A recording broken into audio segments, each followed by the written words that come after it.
संततानि कर्माणुबन्धीनि मनुष्यलोके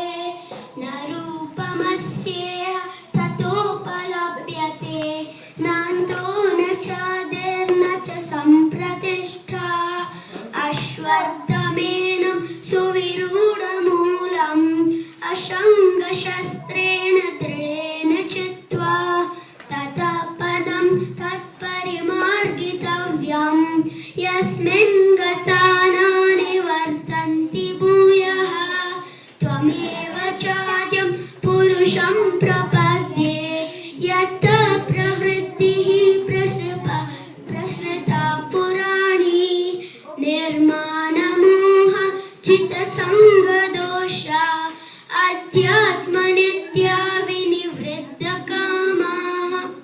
द्वन्द्वविमुक्ता सुखदुःखसंज्ञैः गच्छन्त्यमूढाः पदमव्ययं तथा न तद्भासयते सूर्यो न शशाङ्को न पावकः यद्गत्वा न निवर्तन्ते तद्धाम परमं मम ममैवांशो जीवलोके जीवभूतः सनातनः मनःषष्ठानि इन्द्रियाणि प्रकृतिस्थानि कर्षति शरीरं यतवाप्नोति यच्चाप्युत्क्रामतीश्वरः अतो गृहीत्वैतानि संयाति वायुर्गन्धानि वाशयात् श्रोत्रं चक्षुः स्पर्शनं च रसनं घ्राणमेव च अधिष्ठाय मनश्चायं विषयानुपसेवते उत्क्रामन्तं स्थितं वापि भुञ्जानं वा गुणान्वितं विमूढानाम् उपश्यन्ति पश्यन्ति ज्ञानचक्षुषः यतन्तो योगिनश्चैनं पश्यन्त्यात्मन्यवस्थितं यतन्तोऽप्यकृतात्मानो नैनं पश्यन्त्यचेतसः यदादित्यगतं तेजो जगद्भासयतेऽखिलं यच्चन्द्रमसि यच्चाग्नौ तत्तेजो विद्धि मामकम् कामाविश्य च भूतानि धारयाम्यहम् ओजसा पुष्णामि चौषधी सर्वा सोमो भूत्वा रसात्मकः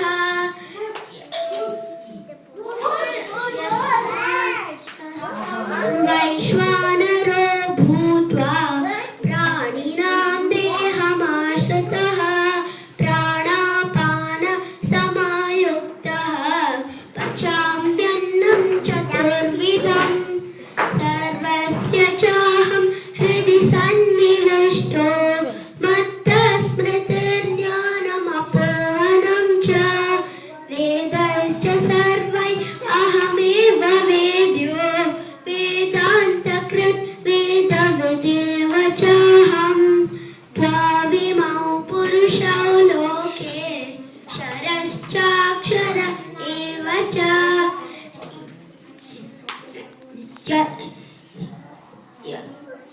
क्षरः सर्वाणि भूतानि कूटस्थोऽक्षर उक्षते उत्तमः पुरुषस्त्वन्यः परमात्मेत्युदाहृतः यो लोकत्रयमाविश्य बिभर्त्यव्यय ईश्वरः यो माम् एवं यस्माक्षरम् अतीतोऽहम् अक्षरादपि क्षोत्तमः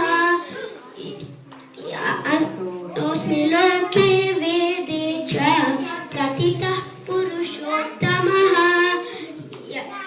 यो